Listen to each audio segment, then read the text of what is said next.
Hi everyone, I'm Ben and welcome to the third episode of the Sauropod Studio video podcast. So as you know, we've been using this platform to show you a behind-the-look scene of what's been going on here in our studio.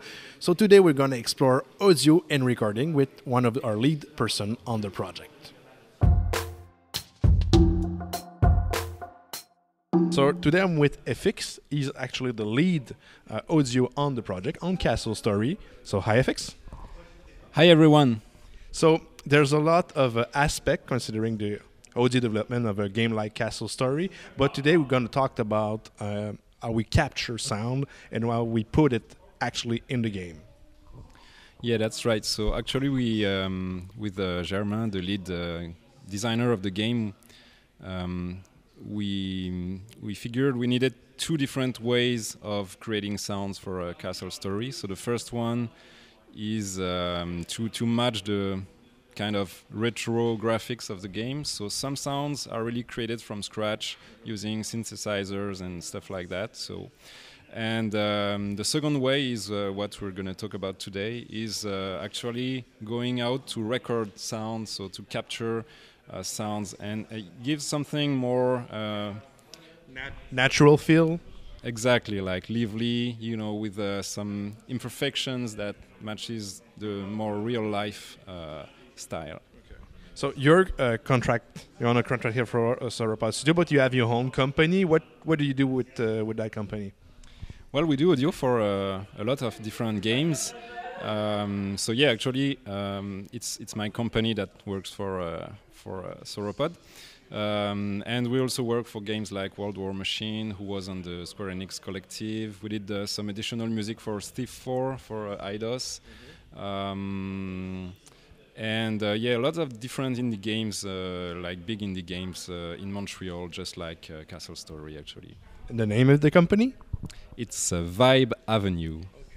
What kind of background do you have? Did you go to a special school or did you study university? Are you self-taught person or self-taught sound technician? Well, actually, I started to study music as practically everyone in sound does. So I went to the conservatory in France. I did some classical musical studies, so composition, orchestration, ear training, and that kind of stuff.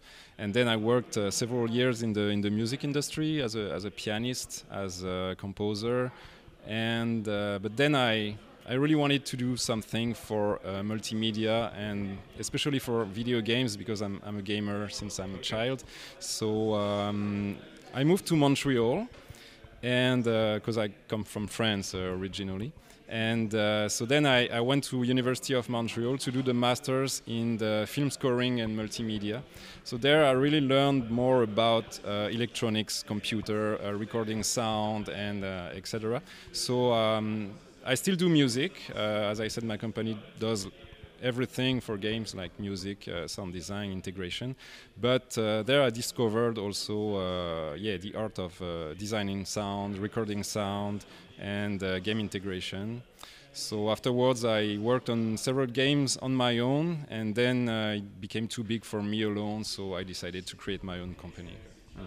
So before even the recording session starts, we have to do planning. It's, I think, a key element of any recording session, video session, audio session. How do you prepare for that kind of recording session? Yes, so there is a lot of planning to do before. So first, we wonder what kind of sounds we need in the game. So for that, we will create a document that you can see here on the screen. So we call it the game audio document. So here you can see every sound that we're going to need. And you know, if it's bound to stuff like surfaces or other elements, you know, when we've done it, when we've integrated it, etc. So you know, it lists pretty much everything we need.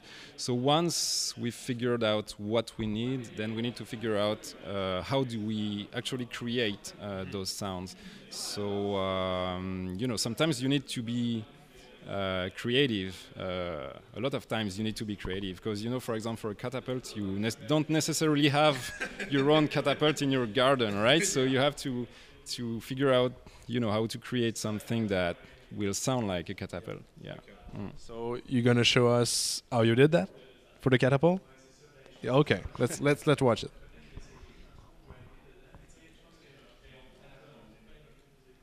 Okay. So first of all, we didn't have a catapult on our hands. We didn't rent one. I don't know if you can rent a catapult. So how did you figure out you were going to like mimic the sound? What kind of question you ask yourself before you start even recording? Well, I wonder, what a catapult is made of. Like, there is several different stuff combined to actually create the catapult sound. So we have the catapult mechanism, we have the sound of the wood moving, we have the sound of the catapult chain whenever the arm of the catapult is moving. Then when the arm actually launches something, then we have that noise too. So actually it's a mix of a lot of different small recordings that we put together, and eventually we're going to have the sound of the whole catapult. So for example, for the wood part, I did with a wooden bowl in a in a wooden salad bowl. So a wooden marble in a wooden bowl. So for example.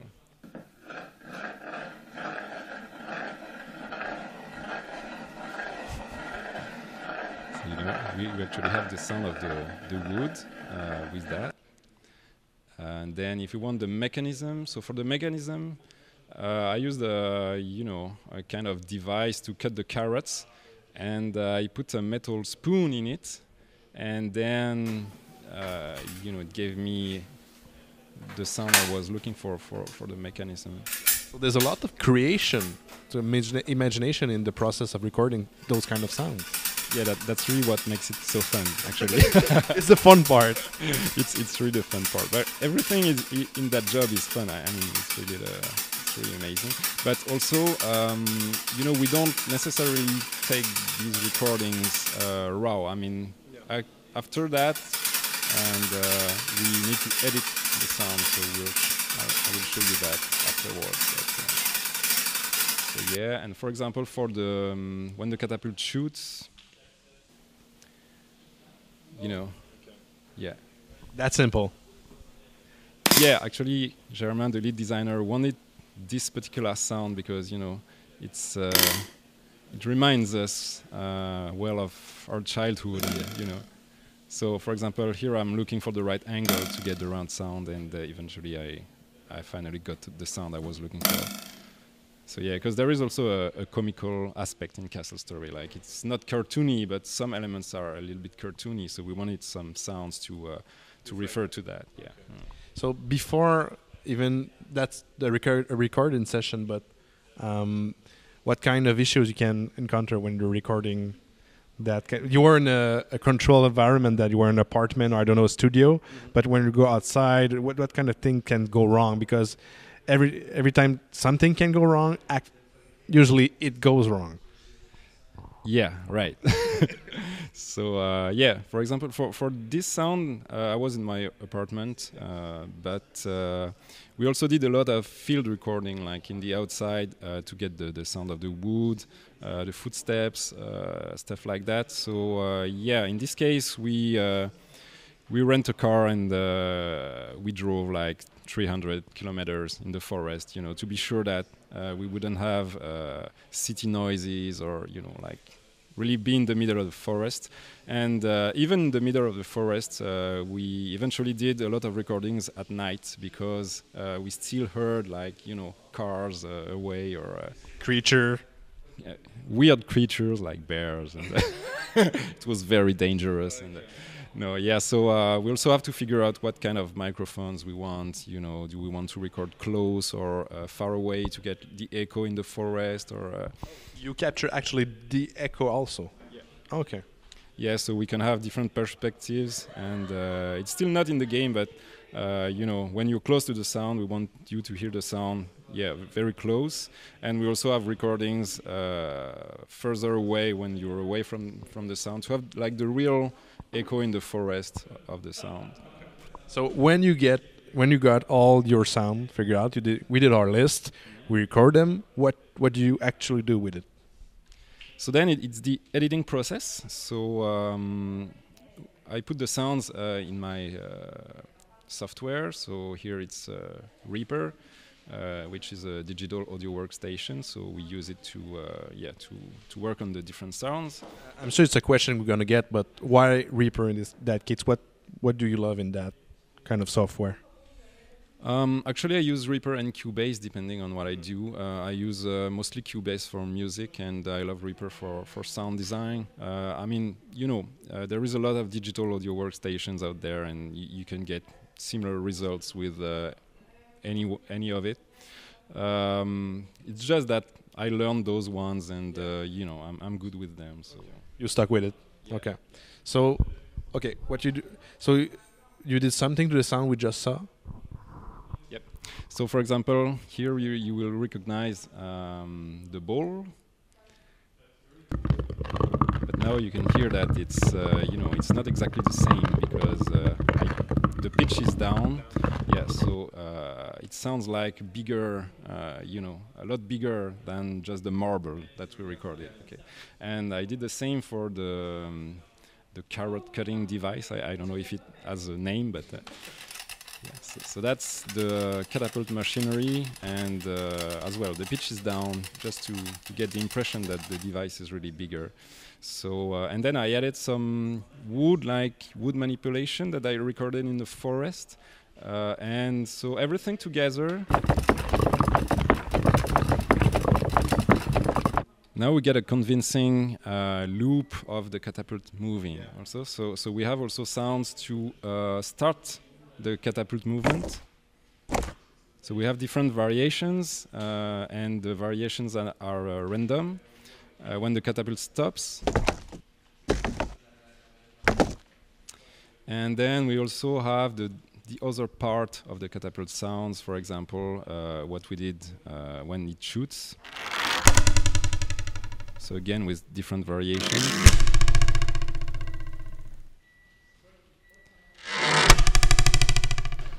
So that's the editing part, and once it's finished, everything is rendered sound by sound, and then we can implement it in the game engine or the audio engine, so we can create a dynamic sound. Like when the catapult starts to move, we heard the starting sound, then we hear the loop of the catapult moving.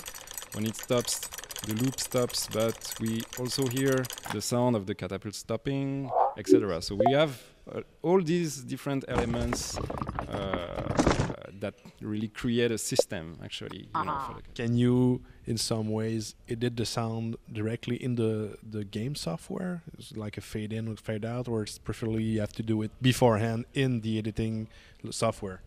It depends actually of the audio engine you're using. If you're really using only the game software, like just Unity, you won't be able to do that kind of stuff. But for Castle Story, first we wanted to use Wise, which is a very, very powerful software, but eventually we had compatibility problems, so we switched to another one called Fabric. So yeah, you can do some stuff in there, but you still have to go first in the editing software. But then you can fine tune some stuff, like change the pitch a little bit, or cut the sound a little bit directly in the audio engine for the game. So yeah, that's cool. In the recording session, we saw you using a Zoom HN4. It's a great device. It's actually the thing I use for my recording in the Avio Home. That's the thing we saw in the footage. It's a great. It's not expensive. Not even $300. It's a very, very powerful tool, and yeah, that's the one you're using for your recording sessions. That's right. I mean, I guess I don't know any sound designer that hasn't got a Zoom H4n or something similar, but the H4n being probably the most popular. Sure, so you can have like better sounding microphones or whatever, but when you're on the field, it's cool because it's very portable. So sometimes you just hear a sound and you have to record it very quickly. So you just grab this, get this out of your bag, and it's already ready to do some great recordings in stereo. So I have two input XLR. Yeah. Yeah. So you actually have two built-in microphones. You can do some stereo recordings, or you can plug your own microphones, or you can even use everything at the same time. So this way you can have like quad ambiances, which is cool. For example, if you're recording, rain or outside sounds like that. So I have also what we call a wig. Windshield. Yeah, windshield allows you to record outside without the wind to make some noise with the microphones. So yeah, you also can. I also have a remote control for it. So it actually, you can put it in your bag and it's ready to record in seconds. So it's really, really good. I use it for even recording session in Comic-Con or stuff like that. You can record the video with a video camera. They're fairly cheap and good quality, but the audio input system is not as good, so you can record the sound with the Zoom device and your video with the camera. So it's very really easy to use. I'm not an audio person at all, and it's plug and play. You can choose your input, you can choose your file format, your recording. You can even use it like as a sound card, an external sound card device for your laptop or computer. It's available. It's compatible on Mac and PC, so it's a great thing. It's one of the best thing I bought for my recordings. So it's something we wanted to share to you guys. So thank you, FX. I will let you work, and we're surely going to see you again for talk about the other aspect of the sound editing in Castle Story. There's a lot of things to cover, but that's was it for now. Thanks. Thank you so much. As always, comment and suggestion are welcome. You can do this on our Twitter account, our Facebook page, and on the comment section below. I'm Ben. Until next time, bye-bye.